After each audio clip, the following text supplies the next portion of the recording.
Hello ស្រីអ្នកគ្នាសូមស្វាគមន៍មកកាន់វីដេអូថ្មីដល់ពេលយើងបានគ្នាអស់រយៈពេលច្រើនថ្ងៃមកគឺខ្ញុំក៏ខ្ញុំត្រូវការដើរលេងដែរនៅក្នុងវីដេអូនេះដែរគឺយើងនឹងមកលេងជាមួយនឹង Event Bomb Rework ដែលជាអាទិត្យទី5អញ្ចឹងមុននឹងចូលវីដេអូរបស់យើងខ្ញុំក៏សូមអរគុណអ្នកទាំងអស់គ្នាខ្លាំងមែនទែនសម្រាប់ការគាំទ្រឥឡូវគឺយើងបាន 15k ជាងហើយអរគុណអ្នកគ្នាខ្លាំងមែនទែនហ្នឹងហើយអញ្ចឹងកុំឲ្យខាតពេលយូរតែយើងចូលក្នុងវីដេអូរបស់យើងទាំងអស់គ្នាជាវីដេអូថ្ងៃនេះគឺសម្រាប់ week 5 គឺ week 4ដូចជាខ្ញុំអត់បានធ្វើទេហ្នឹងហើយខ្ញុំបានធ្វើតាម week 5នេះអញ្ចឹងសម្រាប់ event អាទិត្យទី5នេះដូចជាគេមាន event ស្ទូចថៃគឺខ្ញុំអត់បានលេងទេតែអាពេលដែលគេចេញមកហ្នឹងគឺខ្ញុំរវល់ដើរលេងទៅសៀមរាបអញ្ចឹងគឺអត់បានទៅលេងជាមួយនឹង event គេទេអាហ្នឹងដូចជាគ្នាខ្ញុំប្រាប់គឺលេងតែ2ថ្ងៃទេគឺគេដាក់មកតែ2ថ្ងៃចប់អញ្ចឹងគឺវាលឿនមែនតើណាខ្ញុំអត់អាចលេងតន់បានទេអូខេអញ្ចឹងវាផុតហើយគឺយើងអត់លេងអាហ្នឹងទេអញ្ចឹងសម្រាប់ update week 5នេះពិសេសជាងគេគឺ bomb គឺជា fruit ដែលត្រូវបានគេ rework ឡើងវិញអូខេអញ្ចឹងឥឡូវយើងមកសាកទាំងអស់នេះហើយយើងមក test skill ថារូបរាងវាដូរមិនខ្លះហ្នឹងហើយអញ្ចឹង bomb របស់យើងឥឡូវគឺមានជាមួយនឹង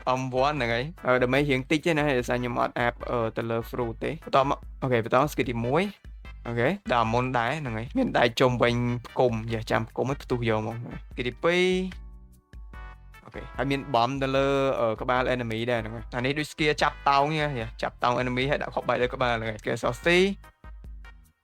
អូខេ spam គ្រាប់បែកបោះពេញហ្នឹងហើយក៏អាចចុច hold រៀងយូរយើង hold រៀងយូរទៅគឺវាចេញគ្រាប់បែកអានេះដូចអាមុនដែរហ្នឹងហើយគេដើរជន់ហ្នឹងហើយយើង hold រៀងយូរបន្តិចគេចេញមកនេះហើយ skill assault V គឺបំផ្ទុះនេះដូចបំផ្ទុះខ្លួនឯងដែរហ្នឹងហើយគឺអស់ C ឈាមដូចគ្នាហ្នឹងហើយ skill assault F skill assault F ឡយបន្តិចហ្នឹងហើយដូចបាញ់ហោះឡើងលើហ្នឹងនិយាយទៅចំណុចដែលវារៀងតប៉ែហ្នឹងណាគឺបំហ្នឹងគឺបាញ់នៅតែអស់ឈាមដែរនេះប្រើ skill អក្សរមួយចំនួនឬ skill អក្សរ V និង F ហ្នឹងគឺយើងត្រូវអស់ឈាមអញ្ចឹងតែនេះអីយើងត្រូវអស់ឈាមរបស់យើងដែរអញ្ចឹងគឺវាពិបាកបន្តិចហើយបើអា skill អក្សរ F នេះវិញហោះបានលយមែនណានេះប៉ុន្តែវាត្រូវស៊ីឈាមរបស់យើងដែរហ្នឹងហើយបើបាញ់មកអស់គឺ700ហ្នឹងហើយអញ្ចឹងអាហ្នឹងគឺមានតែប៉ុណ្្នឹងឯងនេះគឺដាស់ទៅមុខបានដាស់ទៅលើបានគាត់ថាវាស៊ីឈាមហ្នឹងហើយបន្ទាប់ទៀតគឺជា level ដែលយើងអាច up បានតទៀតហ្នឹងហើយអញ្ចឹងខ្ញុំត្រូវទៅកោះក្រុមទឹកសិនហ្នឹងហើយយើង farm នៅកោះក្រុមទឹកហ្នឹងដូចជាគេកែវាហ្នឹងដែរហ្នឹងហើយគេ update វាបន្ថែមហ្នឹងហើយគឺយើងធ្វើដំណើរទៅមើលសិនទៅអូខេអញ្ចឹងកោះក្រុមទឹកគឺ admin គាត់ថែមកន្លែងឲ្យយើង farm level បន្ថែមទៀតហ្នឹងហើយនេះគឺជាកន្លែងថ្មីគឺស្អាតមែនតើគឺថាគេ design មកគឺស្អាតយកតែមែនតើហ្នឹងហើយអូខេឥឡូវយើងមក farm level បន្តិចទៅហ្នឹងហើយឲ្យវាបានមកមិនគេយកលើនេះមកអូខេអញ្ចឹងខ្ញុំមិនអាចប្រើបំទៅ farm ទេយើងត្រូវការប្រើ fruit buddha នេះមិនមែន fruit នេះ perm ទេអញ្ចឹងគឺយើងធ្វើការ farm មក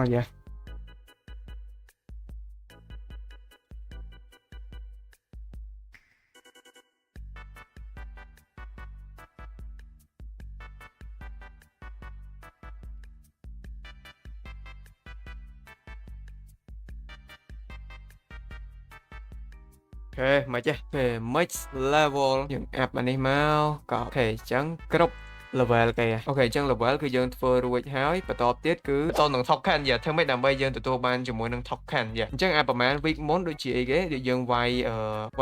event ផ្ទះហើយ event ផ្ទះបាន token បន្តមកវាយមេបាន token ឥឡូវនេះគឺ stui ត្រីបាន token វិញម្ដងហ្នឹងអញ្ចឹងគឺ reroll 1ម៉ោងគឺវានឹងចេញមកម្ដងអូខេអញ្ចឹង event គេនៅពេលដែលចេញមកគឺវា load អានេះមកណាដូចវងពណ៌មាសហ្នឹងហើយយើងចុចមកវាប្រាប់ទីតាំងយើងទៅ stui អូខេនេះរៀងប្លែកជាងគេបន្តិចហ្នឹងហើយអូខេអញ្ចឹងយើងត្រូវមាន noise ហើយបង់វាមកអូខេយើងឆ្លៀតរើ hub អូខេអញ្ចឹងត្រូវយើងចាប់បានហ្នឹងមិនមែនជា token ណានេះគឺយើងត្រូវការ hub ហ្នឹងហើយយើងចាប់បាន hub មកជា token ហ្នឹងហើយអញ្ចឹងក្នុងវងហ្នឹងគឺដឹងថាចាប់បាន hub ហើយគ្រាន់ថាតតែយើងបាន hub បាន token ហ្នឹងហើយមិនមែនត្រីទេហ្នឹងហើយហ្នឹងចាប់តែម្ដងវាដូរទីតាំងហើយអញ្ចឹងនេះត្រូវទៅទៀតនេះអាទឹកប្រឡោះនេះខ្ញុំមិនដឹងថាជាស្អីគេទេនេះត្រូវទៅឆ្លៀតយកណាត្រូវឆ្លៀតយកវា hub សំខាន់ជាងអត់ត្រីអត់សំខាន់ទេអញ្ចឹងទីតាំងថ្មីអូខេ hub មុនអូខេនៅជាន់លើនោះ bro អញ្ចឹងយើងត្រូវធ្វើដំណើរទៅ castle ហ្នឹងហើយវាដូចជានៅ castle hub come on តន់អស់ទេ10នាទីណាហ្នឹងមានពេល10នាទីខ្ញុំអត់តន់បើចាំសរុបហ្នឹងទេបើវានៅឆ្ងាយចេះវាពិបាកដែរណាមើលជប់យើងត្រូវជិះទូកអាហ្នឹងអូខេ hub តពេលចិត្តចាប់ត្រីបានមិនចេញមកអូខេ hub អូខេឈប់ hub ចាំ hub ជានិច្ចបាន7 hub ណា bro នៅ grade 3អាយ៉ាខ្ញុំត្រូវប្រើ portal ហើយចឹងបាក់ដែរណាបើគ្នាយើងគាត់អត់មានអី teleport អញ្ចឹងអីធ្វើដំណើរទៅវារៀងយូរគួរសមដែរហ្នឹងព្រមទៅដល់ហ្នឹងផុតទេមិនស្រួលអូខេដល់ដែរបើតែខ្ញុំគិតប្រហែលជាបាន10 hub ណានេះ come on 10 ហើយមួយទៀតមកមិនទាន់អស់ម៉ោងទេអូ man នៅខាសលជិតអស់ម៉ោងហើយណាជិតអស់ម៉ោង come on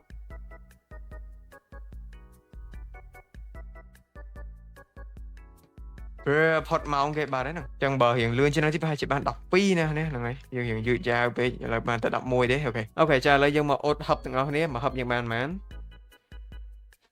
អូខេ51 51 53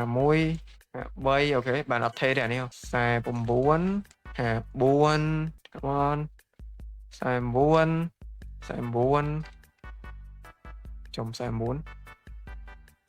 50 52 last one 53អូខេអញ្ចឹងបើមើលសរុបមើល1000ជាងដែរបាទ1000នេះខ្ញុំមានអាពីមុននោះដូច400អញ្ចឹងយើងបាន token តិចណានេះហ្នឹងហើយបាន token តិចមែនទេប្រហែលជាបើតាមខ្ញុំមើលមិញប្រហែលជាបានតែ600អីទេហ្នឹងហើយតិចមែនទេ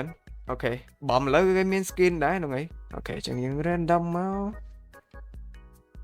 អូខេបាទគឺថា quick ហ្មងបាទអញ្ចឹងសម្រាប់ event អាទិត្យទី5ហ្នឹងគឺមានតែប៉ុណ្្នឹងទេហើយថ្ងៃស្អែកគឺយើងនឹងបានជាមួយនឹងការ update អាទិត្យទី6ដែលជា celebrate គឺជាអាទិត្យចុងក្រោយផងដែរអញ្ចឹងចាំយើងមើលទាំងអស់គ្នាថាអាទិត្យចុងក្រោយគេនឹងចេញអីគេខ្លះយើងចាំមើលថ្ងៃស្អែកទាំងអស់គ្នាអញ្ចឹងវីដេអូរបស់យើងហ្នឹងគឺមានតែប៉ុណ្្នឹងទេអរគុណអ្នកខ្លះមែនទែនសម្រាប់ការទស្សនាពីដើមដល់ចប់យើងនឹងជួបគ្នានៅវីដេអូក្រោយៗទៀត